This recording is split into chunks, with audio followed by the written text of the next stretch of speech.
విశాఖ నక్షత్రానికి దగ్గరగా సంచరించే మాసాన్ని వైశాఖ మాసం అంటారు. మాసాల్లో వైశాఖం రెండో మాసం కావడం, అందులోనూ ఉత్తరాయణంలో ఉండడంతో ఇది అత్యంత పవిత్రమైనదిగా పురాణాలు పేర్కొంటున్నాయి. వరుస పర్వదినాలు, విశేష పూజాది కార్యక్రమాలు, దాన ధర్మాలు అనువైన కాలం ఇది. ఇలా అన్నీ కలిసిన మాసం ఏదైనా ఉంది అంటే అది వైశాఖమే. మాధవ మాసంగా పిలిచే ఈ వైశాఖం అంటే విష్ణుమూర్తికి ఎంతో ఇష్టమని పురాణాలు చెబుతున్నాయి. చైత్రం తర్వాత వచ్చే రెండో మాసమే వైశాఖం. చంద్రుడు విశాఖ నక్షత్రంలో సంచరించడం వల్ల ఈ నెలకు వైశాఖం అనే పేరొచ్చింది. ఈ మాసంలో లక్ష్మీదేవి సమేత మహావిష్ణువును తులసి దళాలతో పూజిస్తే చాలా మంచిది.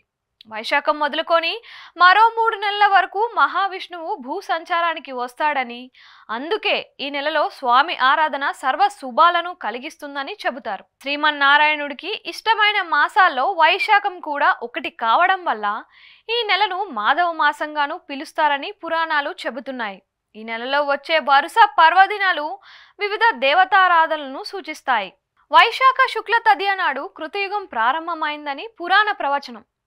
విష్ణుమూర్తి పరశురాముని అవతారాన్ని ధరించిన ఈ రోజును పరశురామ జయంతిగా పరిగణిస్తారు.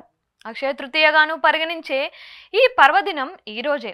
సింహాచల క్షేత్రంలోని శ్రీ లక్ష్మీ వరాహ నరసింహుని నిజ రూపాన్ని దర్శించుకునే అవకాశం ఉంటుంది. ఈ రోజున స్వామిపైన ఉన్న చందనం పూతను పూర్తిగా తొలగించి అభిషేక పూజాది కార్యక్రమాలను నిర్వహిస్తారు. అనంతరం కేవలం కొద్ది గంటలు మాత్రమే స్వామి నిజ రూపాన్ని దర్శించుకునే భాగ్యాన్ని కల్పిస్తారు. చందనోత్సవంగా పిలిచే ఈ వేడుకను చూసేందుకు, స్వామిని దర్శించుకునేందుకు సుదూర ప్రాంతాల నుంచి ఎంతో మంది భక్తులు ఈ ఆలయానికి తరలి వచ్చి మొక్కులు చెల్లించుకుంటారు. అనంతరం స్వామి శరీరం నుంచి తీసిన గంధాన్ని ప్రసాదంగా స్వీకరిస్తారు.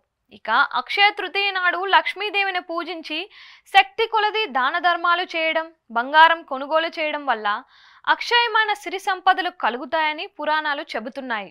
ఈ మాసంలోనే బద్రీనాథ్లోని ఆలయం తలుపులు తెరుస్తారు.